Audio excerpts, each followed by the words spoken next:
Then the Lord said to Moses, Go to Pharaoh, for I have hardened his heart and the hearts of his officials, so that I may perform these signs of mine among them, that you may tell your children and grandchildren how I dealt harshly with the Egyptians, and how I performed my signs among them, and that you may know that I am the Lord.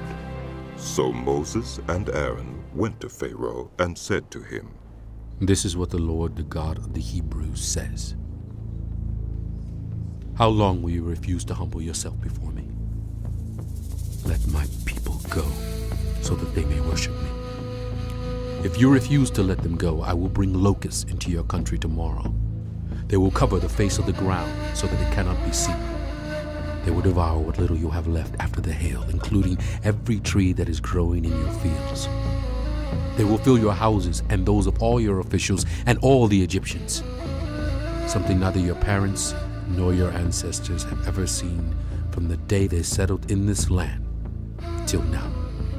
Then Moses turned and left Pharaoh. Pharaoh's officials said to him, How long will this man be a snare to us? Let the people go, so that they may worship the Lord their God. Do you not yet realize that Egypt is ruined? Then Moses and Aaron were brought back to Pharaoh. Go, worship the Lord your God.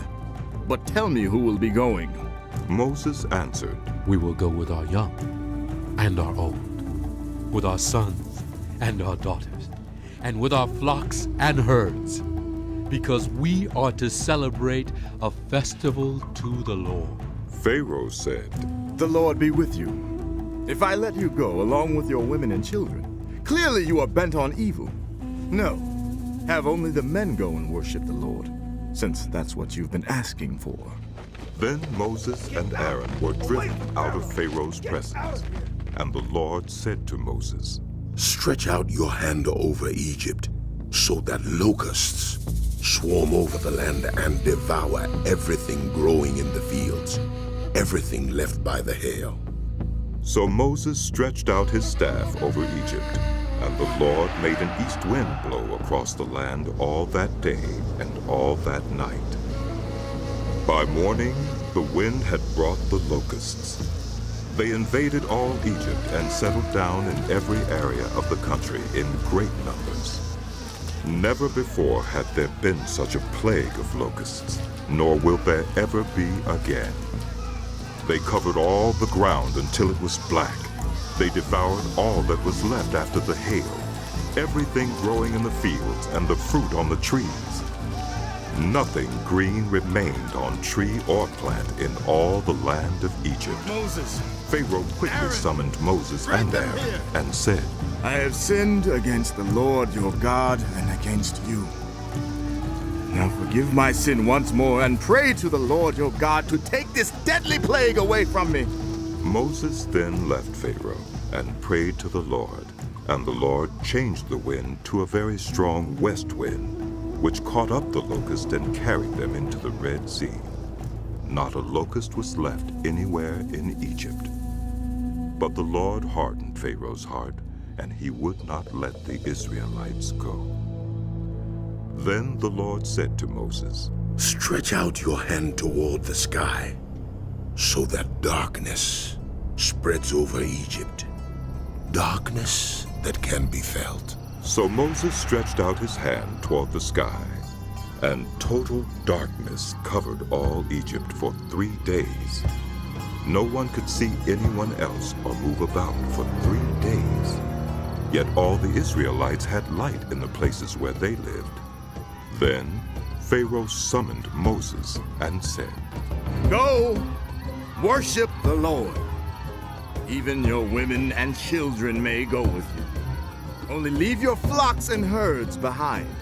But Moses said, You must allow us to have sacrifices and burnt offerings to present to the Lord our God.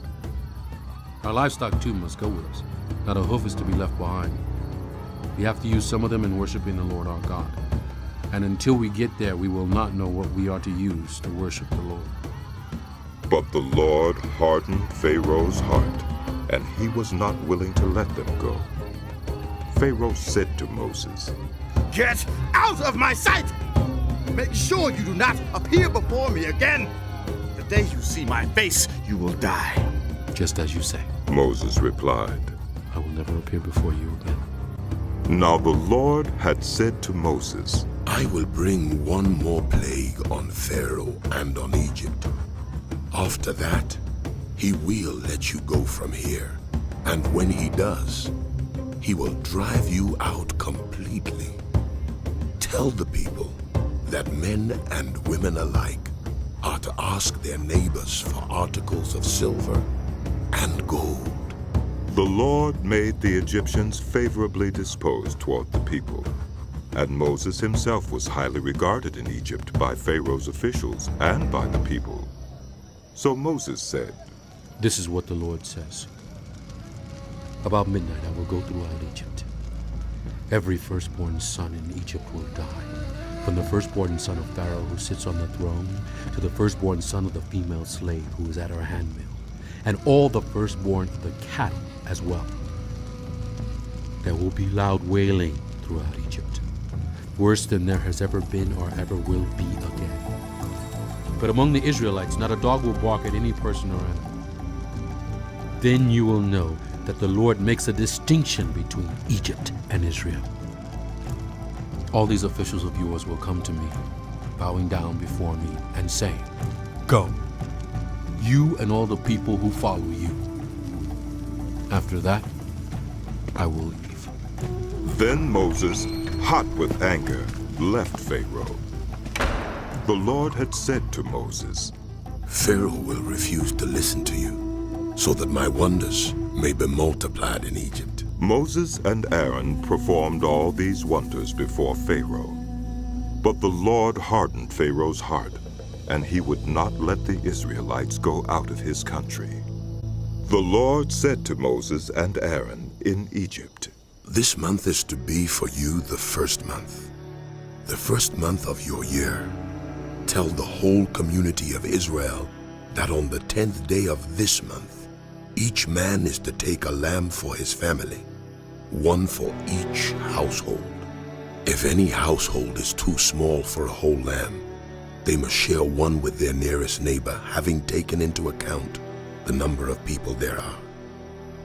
You are to determine the amount of lamb needed in accordance with what each person will eat. The animals you choose must be year-old males without defect, and you may take them from the sheep or the goats. Take care of them until the 14th day of the month, when all the members of the community of Israel must slaughter them at twilight. Then they are to take some of the blood and put it on the sides and tops of the door frames of the houses where they eat the lambs. That same night, they are to eat the meat roasted over the fire, along with bitter herbs and bread made without yeast. Do not eat the meat raw or boiled in water, but roast it over a fire with the head, legs, and internal organs. Do not leave any of it till morning. If some is left till morning, you must burn it. This is how you are to eat it, with your cloak tucked into your belt, your sandals on your feet, and your staff in your hand. Eat it in haste. It is the Lord's Passover. On that same night, I will pass through Egypt and strike down every firstborn of both people and animals. And I will bring judgment on all the gods of Egypt. I am the Lord. The blood will be a sign for you on the houses where you are. And when I see the blood, I will pass over you. No destructive plague will touch you when I strike Egypt. This is a day you are to commemorate. For the generations to come you shall celebrate it as a festival to the Lord, a lasting ordinance. For 7 days you are to eat bread made without yeast. On the first day, remove the yeast from your houses. For whoever eats anything with yeast in it, from the first day through the seventh, must be cut off from Israel. On the first day, hold a sacred assembly, and another one on the seventh day. Do no work at all on these days, except to prepare food for everyone to eat. That is all you may do. Celebrate the festival of unleavened bread, because it was on this very day that I brought your divisions out of Egypt. Celebrate this day as a lasting ordinance for the generations to come. In the first month, you are to eat bread made without yeast, from the evening of the 14th day until the evening of the 21st day. For 7 days no yeast is to be found in your houses, and anyone, whether foreigner or native born, who eats anything with yeast in it must be cut off from the community of Israel. Eat nothing made with yeast. Wherever you live, you must eat unleavened bread. Then Moses summoned all the elders of Israel and said to them, Go at once and select the animals for your families and slaughter the Passover lamb. Take a bunch of hyssop, dip it into the blood in the basin, and put some of the blood on the top and on both sides of the doorframe. None of you shall go out of the door of your house until morning. When the Lord goes to the land to strike down the Egyptians, he will see the blood on the top and sides of the doorframe and will pass over that doorway, and he will not permit the destroyer to enter your houses and strike you down. Obey these instructions as a lasting ordinance for you and your descendants. When you enter the land that the Lord will give you as he promised, observe this ceremony. And when your children ask you, What does this ceremony mean to you? Then tell them, It is the Passover sacrifice to the Lord, who passed over the houses of the Israelites in Egypt and spared our homes when he struck down the Egyptians. Then the people bowed down and worshipped. The Israelites did just what the Lord commanded Moses and Aaron. At midnight, the Lord struck down all the firstborn in Egypt, from the firstborn of Pharaoh who sat on the throne, to the firstborn of the prisoner who was in the dungeon, and the firstborn of all the livestock as well. Pharaoh and all his officials and all the Egyptians got up during the night, and there was loud wailing in Egypt, for there was not a house without someone dead. During the night, Pharaoh summoned Moses and Aaron and said, Up! Leave my people, you and the Israelites.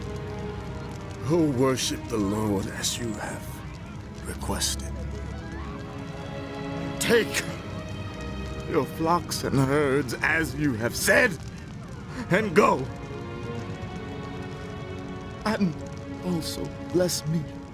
The Egyptians urged the people to hurry and leave the country. For otherwise, we will all die. So the people took their dough before the yeast was added and carried it on their shoulders in kneading troughs wrapped in clothing. The Israelites did as Moses instructed and asked the Egyptians for articles of silver and gold and for clothing. The Lord had made the Egyptians favorably disposed toward the people, and they gave them what they asked for. So they plundered the Egyptians. The Israelites journeyed from Ramses to Succoth.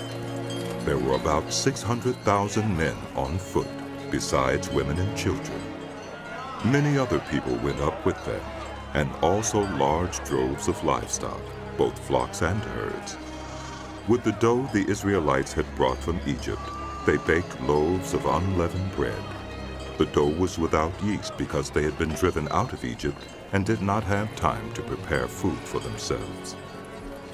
Now the length of time the Israelite people lived in Egypt was 430 years. At the end of the 430 years, to the very day, all the Lord's divisions left Egypt. Because the Lord kept vigil that night to bring them out of Egypt, on this night all the Israelites are to keep vigil to honor the Lord for the generations to come. The Lord said to Moses and Aaron, These are the regulations for the Passover. No foreigner is to eat of it. Any slave you have bought may eat of it after you have circumcised him, but a temporary resident or a hired worker may not eat of it. It must be eaten inside one house. Take none of the meat outside the house. Do not break any of the bones. The whole community of Israel must celebrate it. A foreigner residing among you who wants to celebrate the Lord's Passover must have all the males in his household circumcised. Then he may take part like one born in the land. No uncircumcised male may eat of it. The same law applies both to the native born and to the foreigner residing among you. All the Israelites did just what the Lord had commanded Moses and Aaron. And on that very day, the Lord brought the Israelites out of Egypt by their divisions.